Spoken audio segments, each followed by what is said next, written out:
طيب، ايه رأيك في الناس اللي بتقول على الست المصرية انها ست نكدية، وان هي دايما بتدور على النكد، وانها ما بتضحكش، وان هي الست المصرية دي يا جماعة دي ست يا ساتر، دي بتنكد عليا، ده انا يا راجل اخرج من البيت بس احس ان انا بتنفس وخدت نفسي وبتاع. ايه رأيك في الكلام اللي لا، بيقولوه ده؟ الكلام ده مش صحيح.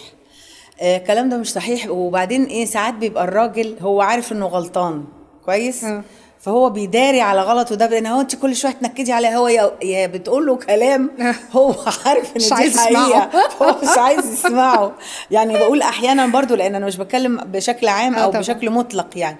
بيبقى هو عارف ان هو عامل الغلط ده، اه. وهي عماله ايه، عارفه بتتك عليه لان هي فاهمه وعايزه تطلع من جواه، هي عايزاه وهو يعترف. عايز يهرب.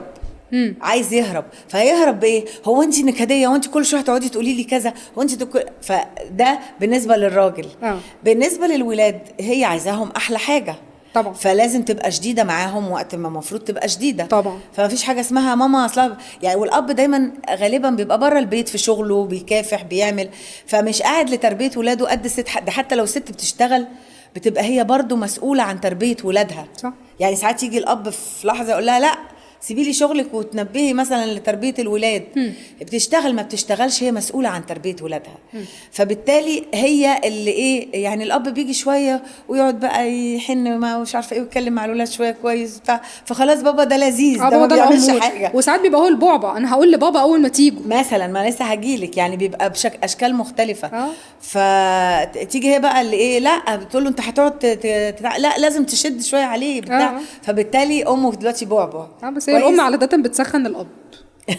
والله دايما بحس بتسخنه انها لمصلحتهم قايمه يا بدور البوتاجاز. بس لمصلحتهم ولا لا؟ لا. ليه لا؟ يا شريره. ليه لا؟